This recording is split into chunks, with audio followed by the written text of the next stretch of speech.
C Joseph Vijay எனும் நான்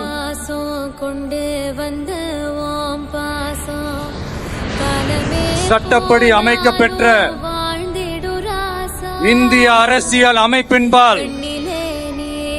உண்மையான நம்பிக்கையும் மாறா பற்றும் கொண்டிருப்பேன் என்றும் இந்திய நாட்டின் ஒப்பில்லாத முழு முதல் ஆட்சியையும் ஒருமையையும் நிலை நிறுத்துவேன் என்றும் தமிழ்நாட்டு அரசின் முதலமைச்சராக உண்மையாகவும் உளச்சான்றின்படியும் என் கடமைகளை நிறைவேற்றுவேன் என்றும் அரசியல் அமைப்பிற்கும் சட்டத்திற்கும் இணங்க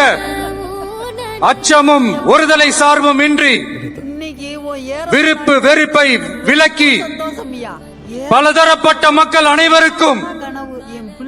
நேர்மையானதை செய்வேன் என்றும் ஆண்டவன் மீது ஆணையிட்டு உறுதிமொழிகிறேன். பல்லக்கல ஏறி போக